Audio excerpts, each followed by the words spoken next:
24 na magkasintahan ang masayang nangako ng kanilang pagmamahalan sa isang Catholic mass wedding na tinawag na RPSB Project Kasalan sa barangay.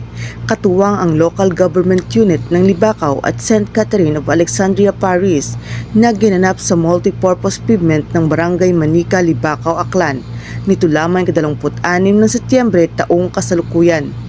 Layunin ng inisyatibang ito ng RPSB team na matulungan ang mga magkasintahang matagal nang nagsasama nang walang basbas ng anumang sibil o reliyosong seremonya.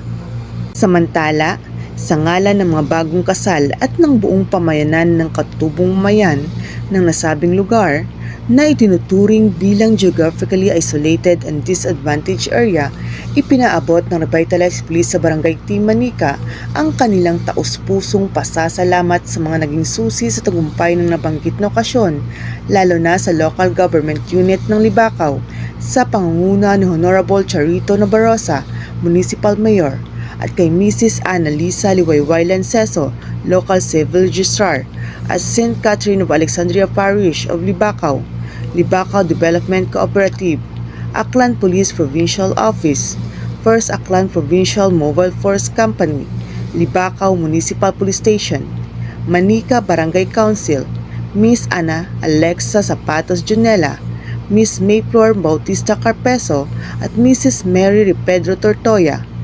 Ang Revitalized Police sa Barangay Team Manica ay patuloy na maghahatid ng tulong at serbisyo sa komunidad tungo sa maunlad at mapayapang bansa dahil sa bagong Pilipinas ang gusto ng pulis, ligtas ka. Mula dito sa Aklan Police Provincial Office, ako ang inyong Police News Network Correspondent, Patrol Woman Charmaine Balunsat, alagad ng batas, tagataguyod ng Balitang Pulis.